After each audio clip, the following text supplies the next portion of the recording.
Olá e boas-vindas a mais um Mergulho Profundo. Hoje, a missão dessa nossa análise é explorar talvez o maior mistério de todos, né? E o mais íntimo também, Com certeza. que é a consciência humana. A ideia aqui é meio que abrir a caixa preta da mente mesmo, sabe? E entender exatamente como a gente passa o nosso tempo, seja com os olhos fechados no meio da madrugada ou de olhos bem abertos encarando a parede durante uma reunião chata. É o famoso viajar na maionese, né? Exato. E a gente vai investigar de que forma esses diferentes estados mentais impactam a saúde biológica, a percepção de realidade e até, pasmem, a nossa ilusão de controle sobre a vida. Porque é muito louco parar para pensar que a gente passa um terço da existência inteira num estado de inconsciência que até pouco tempo atrás era super mal compreendido. É verdade. E o que deixa tudo ainda mais intrigante é que a gente costuma tratar a consciência como se fosse tipo um interruptor de luz. Ou tá ligado ou tá desligado. Sim, preto no branco. Isso. Mas a ciência moderna, os dados biológicos mais recentes que a gente tem, mostram que é muito mais parecido com uma mesa de mixagem de som. É cheia de canais diferentes, operando em frequências distintas, entende? E entender como navegar por essas frequências não é só um exercício teórico bonitinho. Tem uma aplicação prática absurda, né? Total, absurdamente prática. Porque quando a gente começa a decifrar a mecânica real do sono, os gatilhos dos nossos devaneios e aquela dificuldade brutal de manter o foco, a gente ganha um mapa. Um mapa para lidar com coisas muito reais do dia a dia, tipo exaustão mental crônica, ansiedade. É a biologia mais pura ditando o nosso bem-estar. Então, acho que a gente pode começar mapeando a arquitetura da noite, porque esse é o terreno onde a psicologia deu os primeiros passos. É impossível falar de sonho sem lembrar daquele trabalho inicial super criativo do Freud. O Freud sempre aparece, né? Sempre. Ele moldou quase toda a cultura pop sobre o que a mente faz no escuro. Mas, assim, a leitura puramente simbólica ficou no passado. A ciência deu uma guinada bem materialista para entender o que realmente acontece quando a gente apaga. Totalmente. A psicanálise abriu a porta, claro, mas ali a partir da década de 1950, a psicologia e a neurologia deram as mãos. E aí houve uma virada de chave gigantesca. O sonho deixou de ser visto só como uma mensagem enigmática, um desejo reprimido solto no ar. Ele passou a ser compreendido como um fenômeno biológico rigoroso. É um estágio muito específico da nossa máquina física. A grande sacada foi perceber que o mecanismo por trás do sonho é universal. O roteiro muda de cultura para cultura, claro, mas o projetor do cinema é exatamente o mesmo. E isso nos leva à mecânica do sono em si, que os estudos mostram que é tudo menos um simples desligar. É, na verdade, uma descida em degraus, né? Como é que funciona essa arquitetura das 5 fases? O que o cérebro está fazendo enquanto o corpo parece só um peso morto no colchão? Dá para pensar no sono como um mergulho no mar. A fase 1 é a superfície. É aquele sono levíssimo, sabe? Onde ainda dá para escutar uma porta batendo longe. Aquele momento que a gente acha que nem dormiu ainda? Exato, esse mesmo. Logo depois vem a fase 2. É aí que o cérebro começa a emitir os fusos de sono. Que são os sleep spindles, né? Isso. Esses fusos são como pequenas explosões de atividade elétrica. Eles ajudam a isolar o cérebro dos estímulos externos. É basicamente o cérebro dizendo, galera, fechem as portas, estamos começando a manutenção pesada. E aí a gente chega nas fases 3 e 4, que são o sono profundo de fato. É aqui que entram as famosas ondas delta. E biologicamente falando, o que essas ondas delta fazem? Elas são como o modo de economia de energia mais extremo de um supercomputador. As ondas delta são lentas, são grandes e muito rítmicas. O cérebro quase para de processar informações novas e o corpo foca inteiramente na reparação física. A liberação de hormônios de crescimento atinge o pico, os tecidos são restaurados, o sistema imunológico se fortalece. Na fase 4, o cérebro opera quase exclusivamente nesse ritmo lento. É o lugar mais profundo do oceano. E é super irônico, porque é justamente depois de atingir esse fundo do poço biológico que a mente resolve, sei lá, ligar todos os holofotes de novo, que é a famosa fase REM. O que os dados descrevem sobre esse momento é um paradoxo biológico absurdo. Sim, é uma loucura. O corpo está no nível máximo de relaxamento. Os músculos ficam completamente imóveis, uma paralisia literal. Mas o cérebro entra num estado de frenesi total. A respiração fica rápida e irregular, os olhos disparam para todos os lados por baixo das pálpebras. O nome já diz, né? Rapid Eye Movement. Pois é. É como se a mente estivesse correndo uma ultramaratona enquanto o corpo está preso numa camisa de força química. Essa imagem é perfeita, porque é exatamente uma paralisia protetora. O cérebro está tão ativo, vivendo histórias tão intensas, que se não houvesse essa trava química na espinha dorsal, a gente ia levantar e tentar encenar os sonhos fisicamente, o que seria um desastre. Nossa, perigosíssimo. Demais. E a genialidade desse sistema é que ele funciona em ciclos. A gente não desce para o REM e fica lá deitado. O cérebro faz todo esse percurso, da fase 1 até o REM, em cerca de 90 a 110 minutos. E aí repete tudo de novo. Fica nesse sobe e desce várias vezes até o amanhecer. E isso explica um dos fenômenos mais universais da experiência humana, né? Todo mundo já passou por aquele momento de acordar assustado com um despertador no clímax de um sonho incrível, com uma sensação quase física de desorientação. Isso rola justamente porque o som rasga a realidade no meio da fase REM, arranca a consciência de um estado de altíssima velocidade direto para a obrigação de levantar e fazer café. Exatamente. O cérebro não teve tempo de subir de volta para a superfície suavemente. É um choque de realidade literal. E é por isso que o interesse sobre a qualidade e os ciclos do sono explodiu tanto na ciência. A forma como passamos a noite dita as regras do dia seguinte. Mas o fascinante é que a consciência não muda de canal só no escuro da noite. Não mesmo. E isso nos leva direto para um dos pontos altos dos estudos dessa análise. Os sonhos de olhos abertos. Os devaneios. Tem um estudo da década de 50 que tentou medir isso e, sinceramente, os números são chocantes até para hoje em dia. São mesmo. O estudo de 1958, né? Esse mesmo. Os pesquisadores definiram o devaneio como aquele distanciamento de curto prazo, quando a voz de quem está falando vira um ruído de fundo e a mente cria uma fantasia. E eles foram medir isso em estudandos universitários. O resultado foi que os alunos passavam simplesmente 25% do tempo de aula sonhando acordados. É muita coisa. 1/4 da educação formal inteira. Passado em outra dimensão. É um dado maravilhoso porque revela o quão intensa e indomável é a nossa vida interior. 25% do tempo. E o detalhe que torna tudo mais humano e até um pouco cômico é que a pesquisa revelou que a esmagadora maioria desses devaneios na sala de aula era sobre sexo. O que faz todo sentido pensando que eram jovens universitários. Mas, psicologicamente, o que está acontecendo ali? A gente volta para os instintos reprimidos do Freud. Volta com força total. A análise psicológica mostra que o devaneio é uma válvula de escape muito eficiente.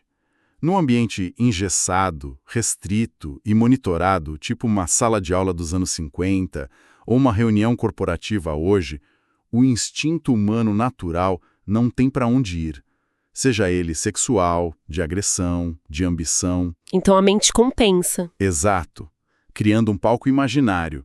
É a mecânica que o Freud observava no sono, só que em plena luz do dia. O ambiente diz, fica quieto e presta atenção. E a biologia responde, beleza, vou criar um filme épico aqui dentro para tolerar isso. E esses filmes épicos têm roteiros muito previsíveis. A pesquisa aponta para duas narrativas dominantes, o herói conquistador e o mártir sofredor. Ou a mente cria um cenário onde a pessoa salva a empresa com uma ideia brilhante e é aplaudida de pé, ou cria uma cena onde é terrivelmente injustiçada, trabalha mais que todo mundo e no final todos percebem o sacrifício. Mas qual é a utilidade prática de ficar simulando essas novelas mentais numa tarde de terça-feira? Essa é a grande virada de perspectiva da psicologia moderna.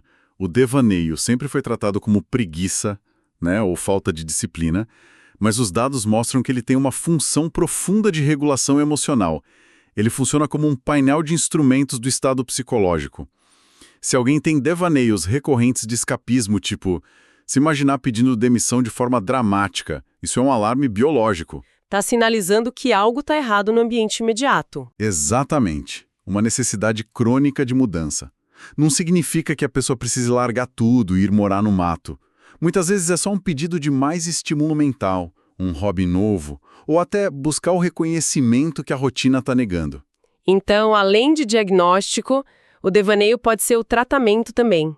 Lembrar de um devaneio gostoso ou se imaginar em segurança tem um efeito terapêutico real para suportar ambientes estressantes. Com certeza. E o impacto disso começa super cedo. Tem a pesquisa do psicólogo Jeremy Singer, lá de Yale. Ele descobriu coisas que desafiam o senso comum.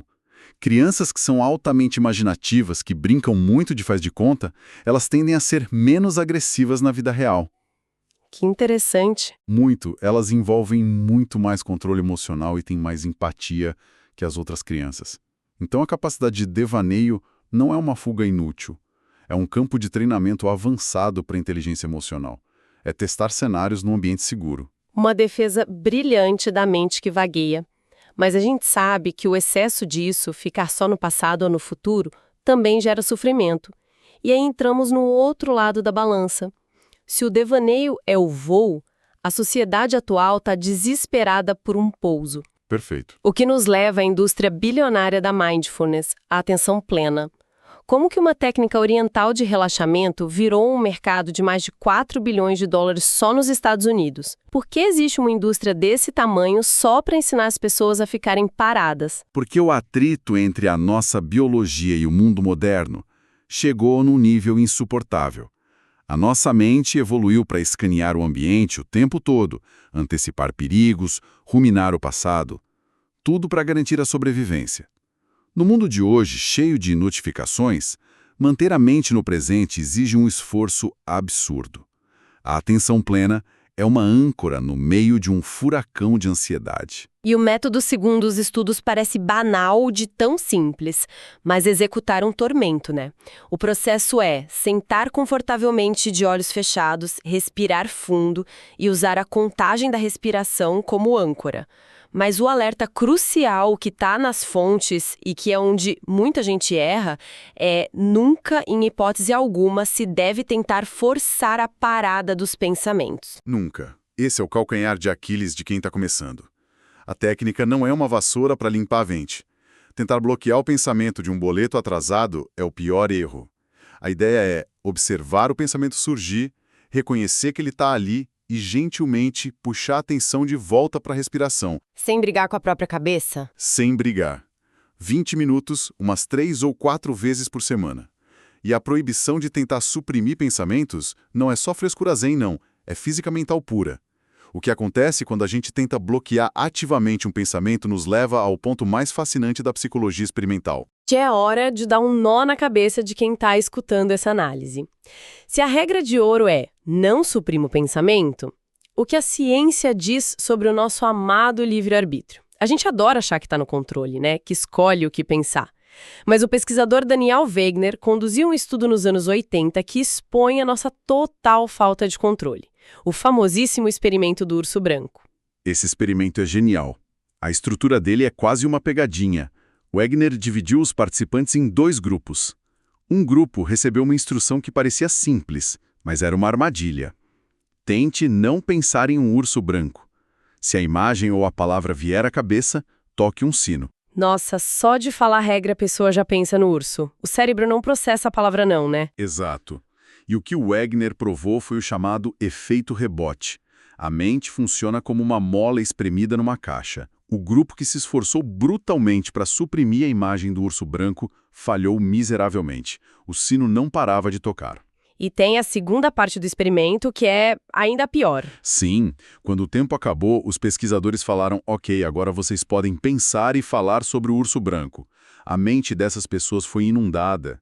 Elas pensaram no urso com uma frequência absurdamente maior do que o outro grupo que desde o início teve liberdade para falar sobre o urso. A conclusão é devastadora. Quanto mais força a gente faz para empurrar um pensamento indesejado para o fundo, com mais violência, ele salta de volta. Tentar controlar o pensamento é justamente o que dá poder a ele. Isso gera uma crise existencial, né? Se não dá para controlar a imagem de um animal peludo na cabeça por 5 minutos, que dirá controlar emoções complexas ou comportamentos diários? Sobre a ótica desses dados, a gente opera sobre uma ilusão quase total de controle. Do ponto de vista biológico, a dificuldade de controle é muito real.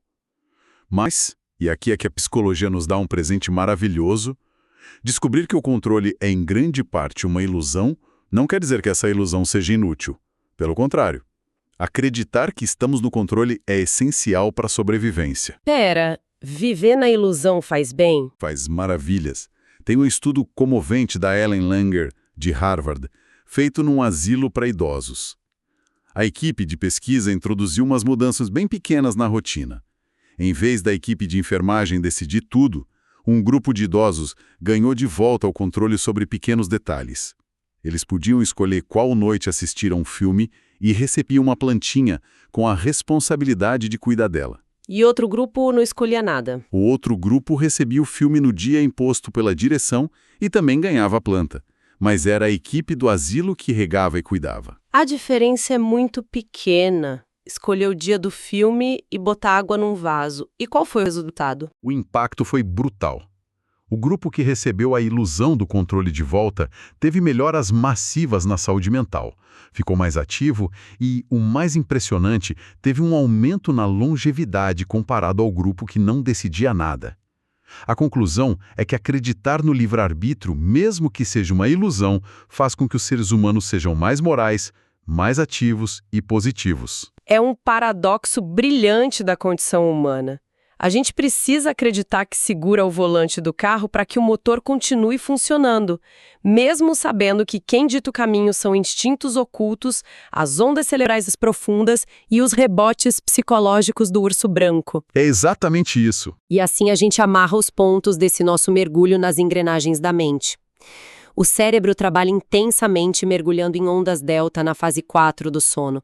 Ele passa 1/4 da aula em devaneios sobre atos heróicos ou instintos reprimidos. Ele busca calma numa técnica de respiração que, paradoxalmente, não tenta parar os pensamentos. E lida com a ironia de que tentar não pensar em um urso branco é a receita para só pensar nele. É um conjunto formidável de pesquisas. E analisando tudo isso, fica uma reflexão provocativa final. Se a gente sabe que reprimir um pensamento faz ele voltar com tudo, e se descobrimos que devaneios de escapismo são um sinal biológico de que o ambiente precisa mudar, será que as nossas distrações e a falta de foco, que a gente tanto critica em nós mesmos, não são na verdade os mecanismos de defesa mais sofisticados do cérebro, tentando nos curar de realidades insatisfatórias? Uma ideia incrível para instigar a mente. Deixamos essa semente de dúvida plantada aí para reflexão. Continuem questionando as certezas sobre o que se passa na própria cabeça e até o nosso próximo mergulho profundo.